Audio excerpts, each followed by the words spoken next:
News when you want it with Bloomberg News Now. I'm Amy Morris. And there's your closing bell on Wall Street, where traders drove stocks higher ahead of results from Nvidia. And of course, we're going to bring you your closing numbers. We do it each day here at Bloomberg. The S&P 500 gained 15 points. NASDAQ gained 46. The Dow gained 147 points. The 10-year Treasury yield at 4.24%. The 2-year yield at 3.62%. Nvidia's China sales are in focus as investors await the tech company's earnings report. The company's revenue in China has been an issue since the Biden administration restricted the sale of advanced AI chips in that country in 2022. Investors are watching for a clearer read on Nvidia's sales in China and its impact on revenue. We continue to follow the developments after a mass shooting in Minneapolis, which the FBI now says is being investigated as domestic terrorism and a hate crime against Catholics. 2 children died, 14 more were injured, along with 3 adults. They were attending Mass at the Annunciation Catholic Church to mark the first week of classes at Annunciation Catholic School. Minneapolis Mayor Jacob Frey. Don't just say this is about thoughts and prayers right now. These kids were literally praying. It was the first week of school. They were in a church. They should be able to go to school or church in peace without the fear or risk of violence, and their parents should have the same kind of assurance. Police say the gunman is dead. Minneapolis Police Chief Brian O'Hara. We believe it is one suspect, a sole shooter. We believe he is deceased. He is in his early 20s, does not have known criminal history, and we are looking through information left behind to try and determine some type of motive. The chief says the gunman stood outside the church and shot at the congregation through the windows.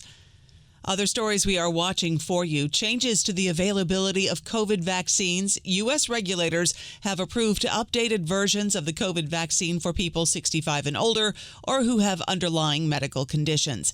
People over 6 months who don't fall into that category can still get the vaccines with the approval of a doctor. Last year, everyone was eligible for the shot without having to see a physician. Treasury Secretary Scott Bessent repeated his call for Fed Chair Jay Powell to conduct an internal review of the central bank, referring to mortgage fraud allegations about Fed board member Lisa Cook.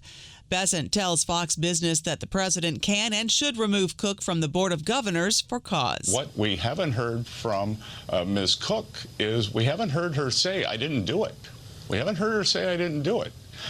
She just keeps saying the president can't remove her. Speaking with reporters outside the White House, National Economic Council Director Kevin Hassett says Fed Governor Cook should take a leave of absence. If I were her in her circumstance, I would take leave right now. I think it's the honorable thing to do. Cook's attorney says he will file a lawsuit on her behalf challenging Trump's move to fire her.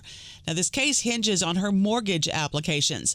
Joe Livornia is counselor to the Secretary of the Treasury. It looks like those forms were not filled out accurately, that they're filled out improperly.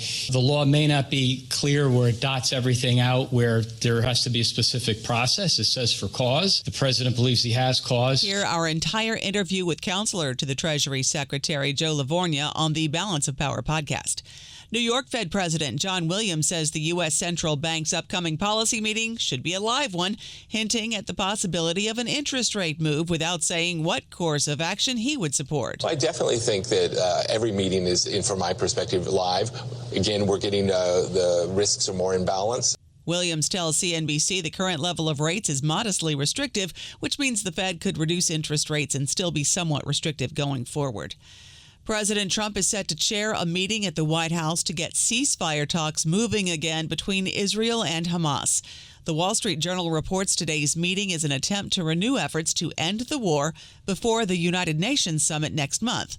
Hagar Shamali, a former Middle East official on the National Security Council, suggests what might be discussed. It is not an option to have Hamas govern. So if Hamas is not governing, who is governing that would have the legitimacy and support from the people? How are you going to have functioning schools, water, hospitals? What is the role of the United States in that, especially when you have an administration that is never looking to fund these operations themselves? Hear more from Hagar Shamali on the Bloomberg Talks podcast.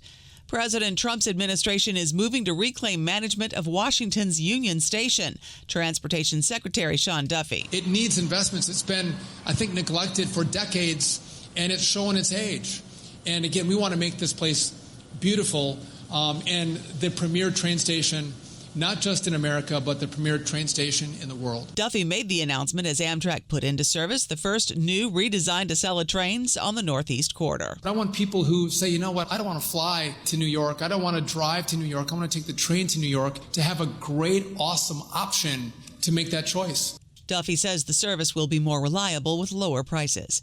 That's news when you want it with Bloomberg News Now. I'm Amy Morris. This is Bloomberg.